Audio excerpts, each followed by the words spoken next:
Hello, and welcome to Timelines. Tonight we're going to talk about a new album. An album that really isn't new at all. Taken Aurally by yours truly, Joe Auger. This album has elements that span back 4 decades, all the way back to the year 1970. Tonight we'll explore the events surrounding the life and unlikely completion of this album.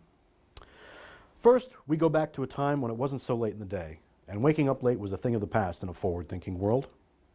We go back to January 28th, 1965. I was born, and immediately hung upside down for 2 weeks to drain my lungs. Next stop, the 1970s.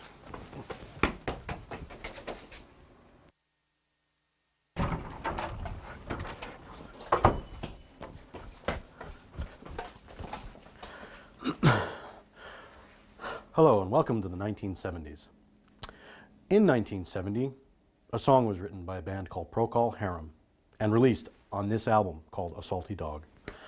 The name of that song was Too Much Between Us. In 1970, I was pretty much well obsessed with the Monkees and the Beatles and... Wrong slides. I was pretty much obsessed with the Monkees and the Beatles, and they had the most to do with my musical upbringing in general. If I hadn't been listening to those bands at the time, I wouldn't have been exposed to a band like Procol Harum. Stop it! Stop it! Now, onward into the 1980s. Taxi!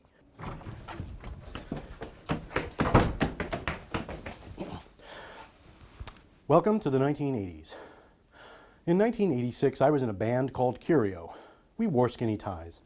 We wrote songs about skinny ties. People wearing skinny ties would come to see us live at clubs called The Skinny Tie or the God-Awful Haircut Room. At the time, I was also writing songs that weren't about skinny ties, but the band refused to play them, so I kept them to myself. Those songs, Look at You and Why, had more of a hippie folk vibe that most people in the 80s would rather have torn their ears off than listen to. The song Look at You actually did have a cassette release on an album called Nothing's Here to Stay. In 1988, when Curio stopped wearing skinny ties, I spent a weekend with a band called Blackbird 13. I had written a song called A Dream of Fire and recorded it with the group. We released it on this cassette EP called This Puzzling World. I was going to re-record the song for the Taken Aurally project, but it was deemed far too horrible to consider. Also in the 80s, I was in another group called Meatballs Fluxus.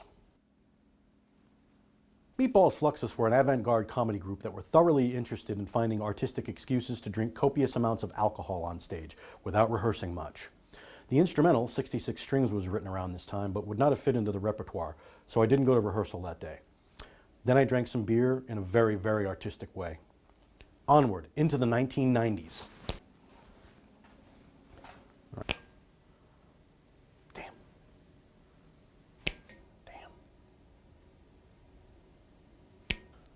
Damn. Oh, damn. Oh. Welcome to the 1990s. I was busy in the 90s. I was still in Meatballs Fluxus, writing sporadically and learning the ancient art of sound engineering and album production.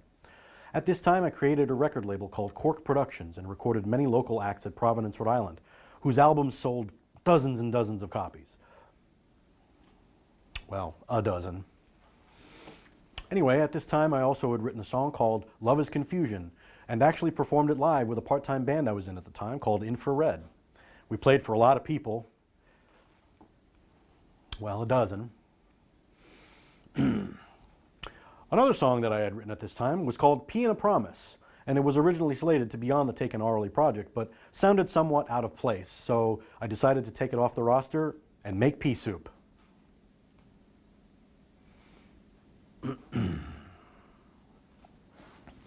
Another strange song called Losing Her Mind originally appeared on the AS220 cassette in 1992.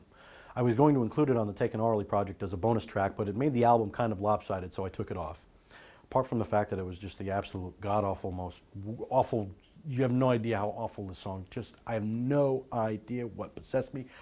No idea. Freaking awful. Absolutely freaking never mind.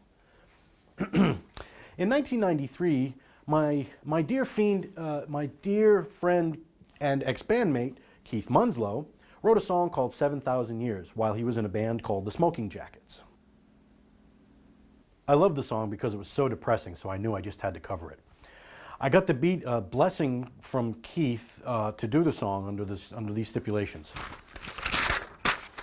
That I send royalty payments on time and without delay, or risk gambling with your health. Understand. Was that okay? What? What? Oh. I don't know, was that okay? You said, oh! Whoa! In 1993, I wrote the sad song Less of Me because I was sad. He carved it into my head. In 1994, I heard Jeff Buckley for the first time, and it re-inspired me to commit random acts of songwriting, and it resulted in 3 songs: Other Pages, Just Like You, and These Bones. At this point, all of the songs were in place for the record.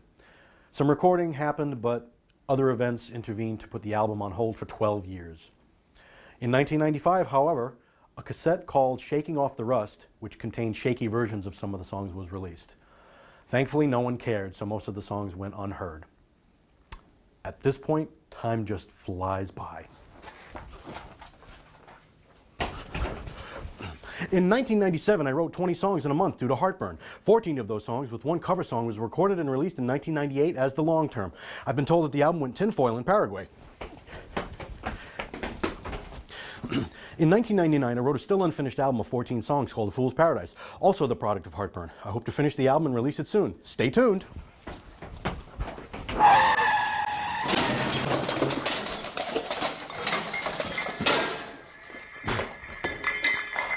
In the year 2000, I had a nervous breakdown. You guessed it, heartburn, and a side order of carpal tunnel syndrome as well. What fun. In December of 2001, I finally released an album called The Invisible Years, which I had originally started in 1986, as well as a new album of sparse acoustic music called Love and Such, kind of the aftermath of heartburn. I also released the See Her Smile EP, which had a sneak peek of the unfinished album from 1999, as well as some other odds and ends that were laying around the house. From 2002 to 2005, I watched a lot of television and held down a day job. In 2006 and 2007, I decided I needed to play catch-up to finish taking Aurally and then make it available in both a stereo and mono version, just for funsies. On that note, I bid you adieu. This has been Timelines. Good night. Here we are in the 1970s. And line and the god-awful haircut room.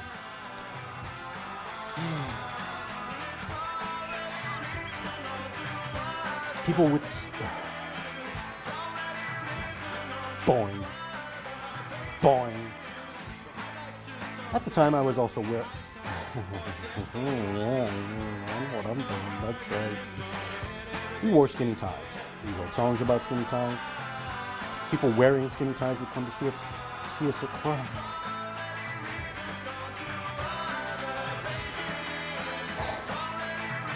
Skinny ties. People wearing skinny ties would come to clubs and see us live. The clubs being the skinny tie.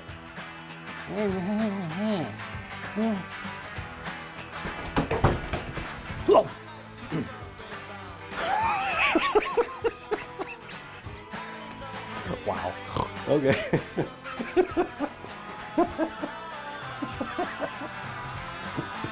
I never get to it now. Oh crap. I was going to include it, and I was going to fucking.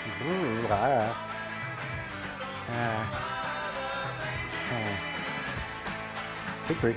In 1999, I wrote a still unfinished album of 14 songs called The Fool's Paradise, also the product of heartburn. I hope to finish the album and release it soon. Let's try it. Let's call this take one again. In 1999, I wrote. In 1999, I would listen to Prince. In December of 2001, 1970. How about that? Okay. He's dead, digging his eye out of his socket. Hello. Hello.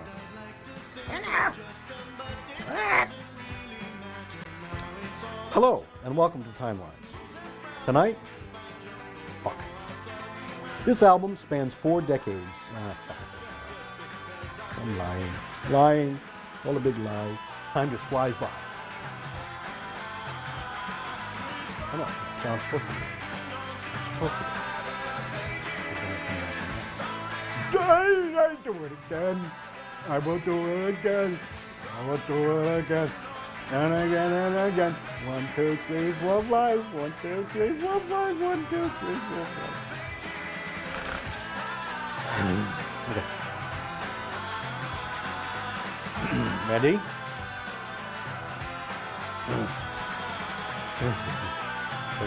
6, 7.